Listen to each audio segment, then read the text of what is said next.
अच्छा, लास्ट जो हमारा लेक्चर था उसमें हमने डिस्कशन की थी कि बेसिकली जो बॉडी पैराग्राफ है उसका स्ट्रक्चर क्या होता है और बॉडी पैराग्राफ की रिक्वायरमेंट्स क्या होती हैं। आपको याद होगा कि बॉडी पैराग्राफ जो है वो हमेशा एक स्पेसिफिक जो आपका स्टांस है, जो ओपिनियन है, जिसे हम टॉपिक सेंटेंस कहते हैं, वहाँ से शुरू होता है। फिर आपने उसको एक्सपेंड करना है और एंड पे या आपके पास ऑप्शन है कि आप उसे कंक्लूड करना चाहते हैं या उसे आप अगले पैसेज के साथ जो है वो रिलेट करना चाहते हैं। तो ये जो भी आपने आज फोल्डर लिया है इसमें देखें सेकंड और थर्ड पेज के ऊपर एक इंट्रोडक्टरी पैराग्राफ जो है उसकी एक एग्जांपल लिखी हुई है। My school life experience in abroad. Third fourth page पे देखें आपको एक पैराग्राफ मिलेगा। अब ये यहाँ पर आज देखें हम प्रैक्टिस करने जा रहे हैं कि किस तरह हमारे पास एक टॉपिक जब आता है तो हम उसका इंट्रोडक्शन लिखते हैं और आगे फिर हम बॉडी पैराग्राफ कैसे एक्सपेंड करते हैं। इसको हम जल्दी से पढ़ लेते हैं। फॉर एग्जांपल हमारे पास ये बड़ा सिंपल सा टॉपिक है। अब आपको पता है कि इंट्रोडक्शन हमेशा जो है वो थोड़ा जनरल होना चाहिए।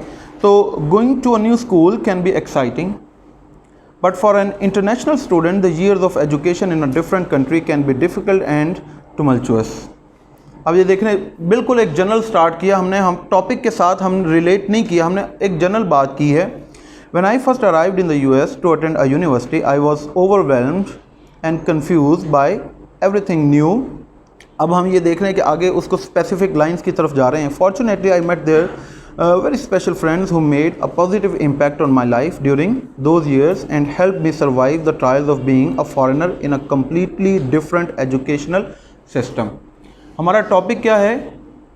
स्कूल लाइफ इन, या फिर मेरा जो एक्सपीरियंस है इन अब्रॉड। हमने एक जनरल स्टार्ट लिया कि किसी भी कोई एलियन जो जगह है, एलियन सिचुएशन के अंदर या अब्रॉड में आपके लिए जो है वो जाकर बड़ा मुश्किल हो जाता है। लेकिन आगे हमने बताया कि फिर मेरा एक्सपीरियंस कैसा रहा। मैं कहूँगा मेरा एक्सपीरियंस बहुत अच्छा रहा। कैसे? मैंने एक चीज़ साथ रिलेट कर दी कि मुझे कुछ वहाँ पर ऐसे लोग मिले जिन्होंने बड़ा एक पॉजिटिव इम्पैक्ट जो है वो मेरी ज़िंदगी के ऊपर डाला। इट मीन्स कि मैं आगे अपने ऐसे के अंदर बताऊँगा कि मेरा यूएस के अंदर या अब्रॉड में मेरा एजुकेशनल जो एक्सपीरियंस था वो कितना अच्छा रहा। आगे नेक्स्ट जो है वो चले जाएँ, एक पेज छोड़ के आगे पेज आए देखें। अब उसके बाद फर्दर हम आगे एक्सपेंड कर रहे हैं। ये हमारा पहला बॉडी पैराग्राफ है। अब बॉडी पैराग्राफ के अंदर अब लेट से जब हमने थीसिस स्टेटमेंट के अंदर लिखा कि मुझे ऐसे दोस्त मिल गए, वो 2 हो सकते हैं, 3 हो सकते हैं, 4 हो सकते हैं, तो ज़्यादा बेहतर है कि हम हर किसी के बारे में अलग अलग जो है वो बात करें। One of the first people I met was जो फ्रीडा, या कोई भी आप नाम लिखना चाहें लिख सकते हैं।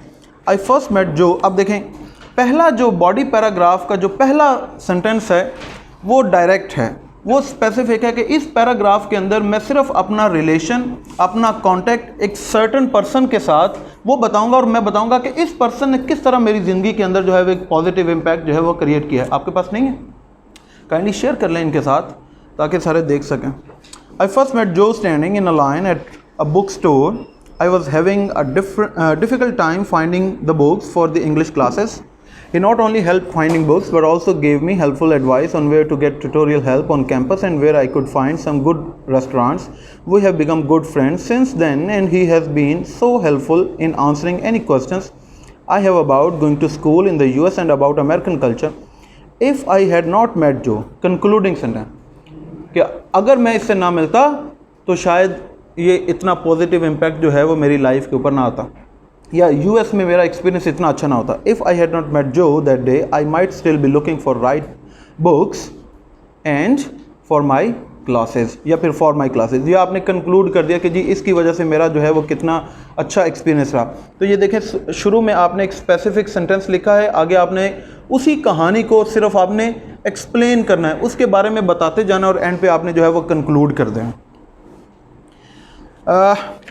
अगले जो नेक्स्ट पेज है उसके ऊपर ज़रा टर्न करें।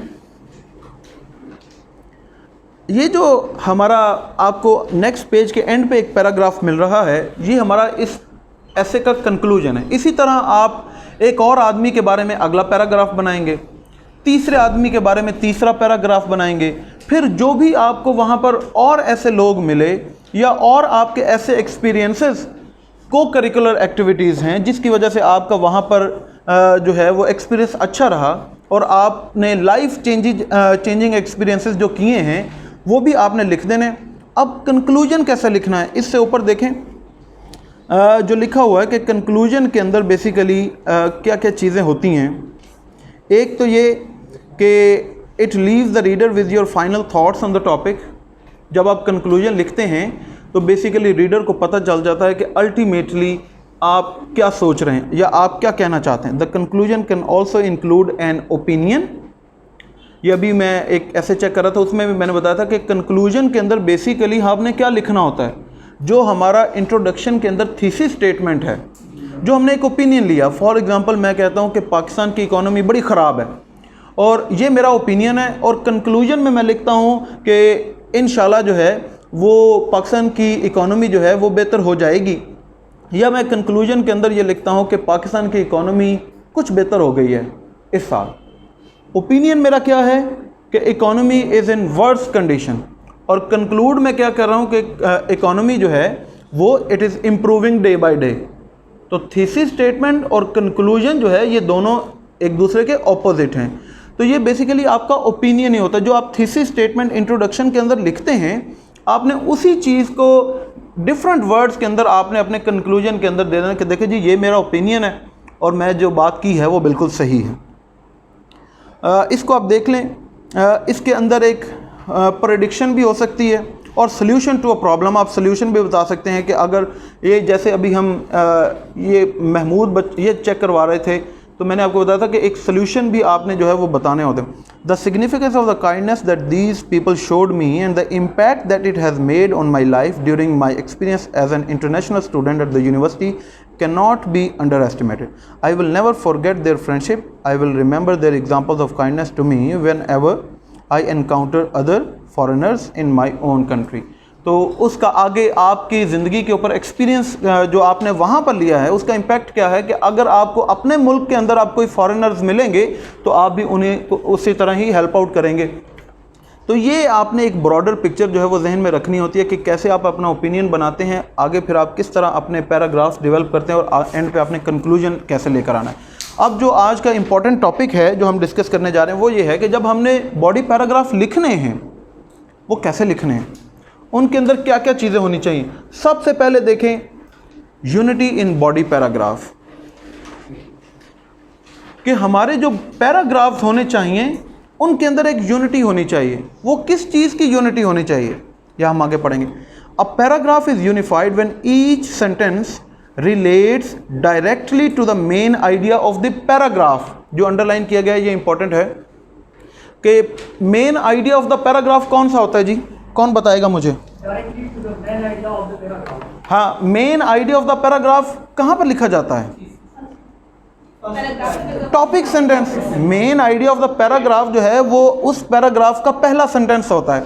अब वो कहता है कि ये याद रखें, ये अगर आपको ये कॉन्सेप्ट समझ आ जाता है, आई एश्योर यू कि आपके लिए ये चीज़ें लिखनी बहुत आसान हो जाएंगी कि उस सेंटेंस के बाद जो भी आपने पैराग्राफ के अंदर जितने भी सेंटेंसेस बनाने हैं वो उसी सेंटेंस के साथ जुड़े हों।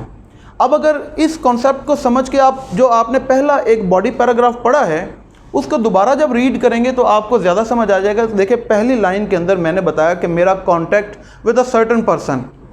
अब पूरे पैसेज के अंदर मैं सिर्फ बताऊंगा कि उस कॉन्टैक्ट की वजह से मेरे अंदर क्या क्या चेंजेस। मैं उस पैराग्राफ में किसी और आदमी का जिक्र नहीं करूंगा, मैं उस पैराग्राफ में किसी और एक्टिविटी का जिक्र नहीं करूंगा, मैं सिर्फ बताऊंगा कि कैसे उसने मुझे जो है वो हेल्प आउट किया है।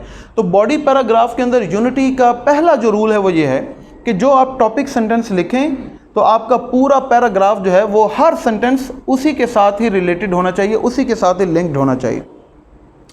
नहीं जी, आगे अगला पॉइंट वही लिखा हुआ कि main idea of the paragraph is stated in a topic sentence. तो जो आपका टॉपिक सेंटेंस होता है वही आपका main idea of the paragraph होता है। Like thesis statement, topic sentence acts as a sign post making it easy for readers to follow the paragraph discussion.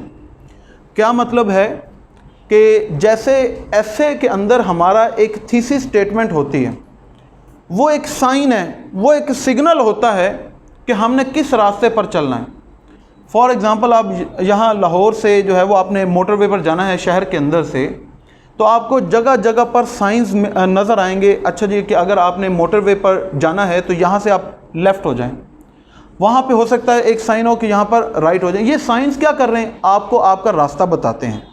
तो थीसिस स्टेटमेंट भी बेसिकली एक साइन पोस्ट है, एक सिग्नल है जो उस पूरे एसे के बारे में बताता है कि ये एसे किस साइड पर चलेगा। इकोनॉमी बेहतर हो रही है या इकोनॉमी ख़राब हो रही है, कोविड-19 की सिचुएशन इज़ अंडर कंट्रोल या आउट ऑफ कंट्रोल, जो भी आप ओपिनियन लेंगे। इसी तरह वो कहता है कि जो पैराग्राफ का जो पहला सेंटेंस है, ये भी उस पैराग्राफ के लिए एक साइन पोस्ट होता है जो आपको बताता है, जो एग्जामिनर को बताएगा कि इस पैराग्राफ के अंदर आप क्या बात करने जा रहे हैं। जब हम पहला सेंटेंस लिखते हैं कि आई मेट विद जो फ्रेडा या आई मेट विद अली, तो अब पता चल गया कि ये एक साइन है कि इस पैराग्राफ में आप किसके बारे में बात करना जा रहे हैं, किस किस जो है वो आप अपना रिलेशन जो है वो शो करना जा रहे हैं। Mostly it is the first sentence of the paragraph. यहाँ पर मोस्टली लिखा है क्योंकि ये हार्ड एंड फास्ट रूल नहीं है कि टॉपिक सेंटेंस जो है वो आप पहले ही लिखें। ऐसे लोग जो ख़ास करके जो राइटर्स होते हैं, उनको चूँकि लैंग्वेज के ऊपर बहुत ज़्यादा कमांड हासिल होती है, तो उनके लिए ये शर्त लाजम नहीं है कि पैराग्राफ का पहला ही सेंटेंस वो टॉपिक, वो एक इनडायरेक्ट सिचुएशन क्रिएट करके आपको ओवरऑल थीम, ओवरऑल मैसेज भी कन्वे कर सकते हैं पूरे इस पैराग्राफ के बारे में। लेकिन हमारे लिए आसान यही होगा कि हम पहला सेंटेंस ही डायरेक्ट लिख दें, फिर उसी को ही एक्सप्लेन करें, दैट्स इट। आगे इससे रिलेटेड जो पॉइंट्स हैं वो आपको पढ़ने की ज़रूरत नहीं है। आखिरी पॉइंट अगर आप देख लें कि whether one develops a topic sentence और not, each sentence should develop the main idea of the paragraph, otherwise it will lack unity. बहुत ही आसान चीज़ समझने के लिए जो पहले पॉइंट में है कि जो आप टॉपिक सेंटेंस लिखें, फिर आपने पूरा पैराग्राफ बस उसी के इर्द गिर्द ही घूमना है। फॉर एग्जांपल जैसे लास्ट लेक्चर के अंदर हमने एक एक्सरसाइज की, फॉर एग्जांपल हम जो है वो अनएम्प्लॉयमेंट के ऊपर एक पैराग्राफ लिखने जा रहे हैं। हम कह रहे हैं जी कि कोविड-19 की वजह से अनएम्प्लॉयमेंट बहुत ज़्यादा बढ़ी है, और हमारी आउटलाइन के अंदर अनएम्प्लॉयमेंट के साथ पॉवर्टी का एक हमने अलग से जो है वो हमने एक सब हेडिंग बना रखी है, स्ट्रीट क्राइम से रिलेटेड, करप्शन से रिलेटेड बना रखी है। लेकिन जब हम पहला ये पॉइंट लिखते हैं कि कोविड-19 has resulted into an extreme unemployment in the country, इसका मतलब है कि ये पूरा पैसेज जो है it should revolve around only unemployment. इसके अंदर हम स्ट्रीट क्राइम्स की बात नहीं करेंगे, इसके अंदर हम पॉवर्टी की बात नहीं करेंगे, इसके अंदर हम करप्शन की बात नहीं करेंगे। हमने सिर्फ अनएम्प्लॉयमेंट का टॉपिक जो है उसी को ही नरेट करना है, उसी को ही एक्सप्लेन करना है। अगर उसको एक्सप्लेन कर रहे हैं तो इसका मतलब है कि there is unity in our passage. अगर एक्सप्लेन नहीं कर रहे, हम 2-3 डिफरेंट पॉइंट्स उसके साथ ऐड कर रहे हैं, तो इसका मतलब है कि यूनिटी हमारे पैसेज के अंदर नहीं है। तो पहली चीज़ बॉडी पैराग्राफ को लिखते हुए आपने जहन में रखना है कि जो आप पहला सेंटेंस लिख लें बस उसी को ही एक्सप्लेन करना है। वो आप 4 लाइन्स के अंदर कर सकते हैं, 5 लाइन्स के अंदर कर सकते हैं, 8 लाइन्स के अंदर, लेकिन उसके बारे में फैक्ट दें, उसके बारे में कोई आपके पास डाटा है, कोई कोटेशन है, कोई रेफरेंस है जो आपने उस पॉइंट पर पढ़ा है। कि जैसे देखें कि अगर कोविड-19 की वजह से अनएम्प्लॉयमेंट की रेशियो के अंदर इंक्रीज़ आया है, तो आप रोज़ाना अखबार पढ़ते हैं, इतनी ज़्यादा रिसर्च हो रही है, रोज़ाना डाटा इसके ऊपर आ रहा है कि कितने % जो है वो अनएम्प्लॉयड हो गए हैं। उस डाटा को आपने कोट करना है। अनएम्प्लॉयमेंट का इम्पैक्ट क्या है वो आप कोट करेंगे माशरे के ऊपर, या अगर है कि कोविड-19 एंड इट्स इकोनॉमिक इम्पैक्ट, तो ज़ाहिर है अनएम्प्लॉयमेंट बढ़ेगी तो इकोनॉमी हमारी डिस्टर्ब होगी ना। तो फिर हम बताएंगे कि किस तरह unemployment is creating a challenge for economy of the country, या वो हर्डल है, क्राइसिस है, किस तरह, सिर्फ अनएम्प्लॉयमेंट से रिलेटेड, हमने उससे अलावा और कोई बात नहीं करनी। दूसरी चीज़ जो बॉडी पैराग्राफ के अंदर होनी चाहिए वो है कोहेरेंस इन बॉडी पैराग्राफ। कोहेरेंस से क्या मुराद है जी?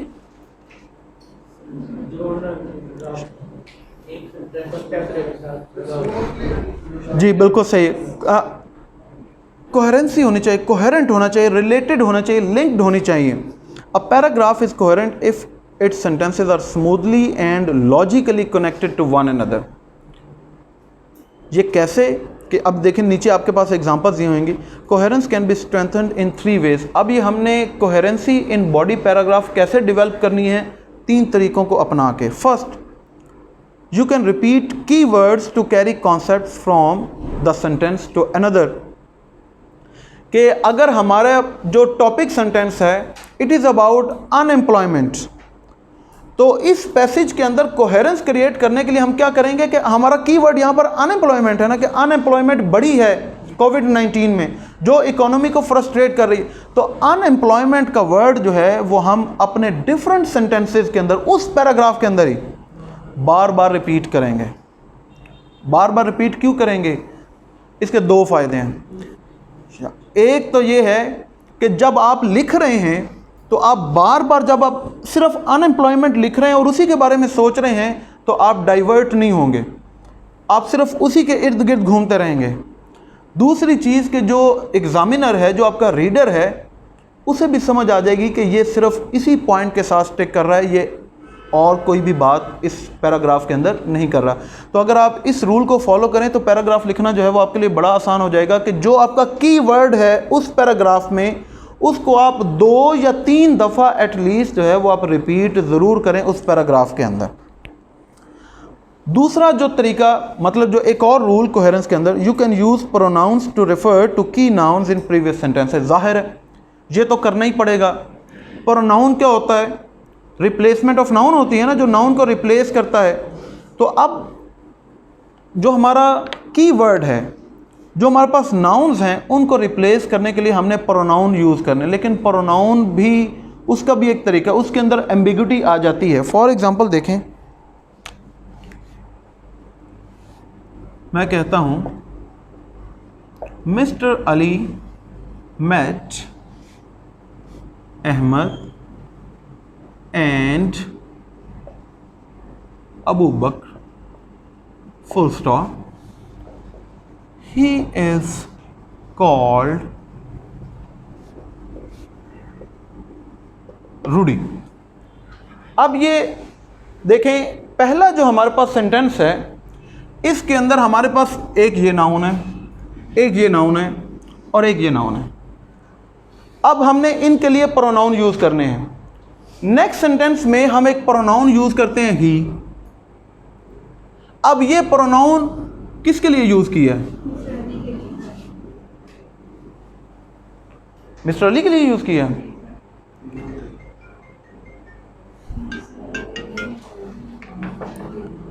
ये अहमद को नहीं बता सकता, हो सकता है अहमद की बात के, हमें तो आप, ये एक पॉसिबिलिटी है कि मिस्टर अली के लिए, लेकिन ये भी पॉसिबिलिटी है कि रूडी अली का नाम नहीं है बल्कि अहमद का नाम। ये भी पॉसिबिलिटी है कि ये रूडी अहमद का नाम नहीं बल्कि अबू बकर का नाम। अब इसका मतलब है कि प्रोनाउन को यूज़ करते हुए जो एम्बिग्युइटी है उसको भी हमने ओवरकम करना है। हमने प्रोनाउंस यूज़ करने हैं उस पैसेज के अंदर कोहेरेंसी लाने के लिए। फिर इसका तरीकाकार क्या होता है? एक तरीकाकार ये होता है कि अगर हमारे पास देखें एक सेंटेंस के अंदर एक ही नाउन आता है, तो फिर उस सेंटेंस में या उसके फ़ौरन बाद अगले सेंटेंस में तो हम उसका प्रोनाउन जो है वो इस्तेमाल कर सकते हैं। मैं कहता हूं मिस्टर अली केम, फुल स्टॉप। अब नेक्स्ट सेंटेंस में मैंने एक प्रोनाउन यूज़ किया ही। अब मुझे बताएं, अब क्या कोई एम्बिग्युइटी रहती है कि ये ही कौन है? नहीं है ना। अगर हमारे पास किसी एक सेंटेंस में ये सिर्फ नेम्स नहीं हैं, हम डिफरेंट प्रोनाउंस जो हैं वो यूज़ करते हैं। अगर हम अनएम्प्लॉयमेंट की बात कर रहे हो, लेट्स से मैं कहता हूं कि unemployment creates frustration and crime in the society, full stop.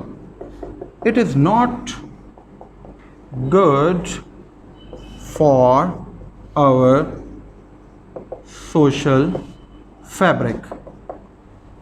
अब देखें, यहाँ पर अनएम्प्लॉयमेंट यूज़ किया, फ्रस्ट्रेशन यूज़ किया, क्राइम यूज़ किया और अगले सेंटेंस में हमने एक प्रोनाउन इट यूज़ किया। It is not good. अब सोशल फैब्रिक के लिए क्या चीज़ अच्छी नहीं है? अनएम्प्लॉयमेंट हम बात कर रहे हैं, फ्रस्ट्रेशन का जिक्र कर रहा हूं कि मैं अगले सेंटेंस में क्राइम का जिक्र कर रहा हूं, नहीं समझ आएगी ना। तो फिर ये तरीकाकार होता है कि अगर एक सेंटेंस में आप एक से ज़्यादा नाउन यूज़ करते हैं तो उनके प्रोनाउन को यूज़ करने के लिए या तो आप फॉर्मर या फिर लेटर, ये दो प्रोनाउन इस्तेमाल कर सकते हैं। फॉर एग्जांपल देखिए, मैं कहता हूँ unemployment creates frustration and crime in the society. इसका मतलब है कि अनएम्प्लॉयमेंट दो चीज़ें क्रिएट करती है, 1 and 2। अब मैं यहाँ इट की बजाय लिखता हूँ farmer is not good for social fabric. Farmer का मतलब है जिसका पहले जिक्र हो, ये तो आपको पता है। अब इन दो चीज़ों में पहले किसका जिक्र हुआ है? फ्रस्ट्रेशन। इसका मतलब है कि नेक्स्ट सेंटेंस में अब ये क्लियर हो गया कि मैं सिर्फ यहाँ पर किसकी बात कर रहा हूँ? फ्रस्ट्रेशन की। अब अगर मैं कहता हूँ letter is not good for, अब यहां पर दूसरे नंबर पर किसका जिक्र है? क्राइम का। इसका मतलब है कि अब मैं अगले सेंटेंस में क्राइम का जिक्र कर रहा हूं। इससे ज्यादा अच्छा तरीका एक और होता है कि आप क्या करें कि अगर हमारे पास एक सेंटेंस में एक से ज्यादा नाउन आ गए हैं और नेक्स्ट सेंटेंस में आपने उनके लिए कोई प्रोनाउन यूज करना है, तो आप फिर क्या करें? प्रोनाउन यूज ना करें, बल्कि जिसका आपने जिक्र करना है उसी का नाम लिखें। फॉर एग्जाम्पल मैं यहां पर कहता हूं, देखें, फ्रस्ट्रेशन। अब कोई एम्बिग्युइटी रह गई है? तो there is coherence in these lines. अब अगर मैं यहां पर क्राइम लिख दूं तो फिर भी आपको पता चल जाएगा कि अगले सेंटेंस में हम बात किसके कर रहे हैं।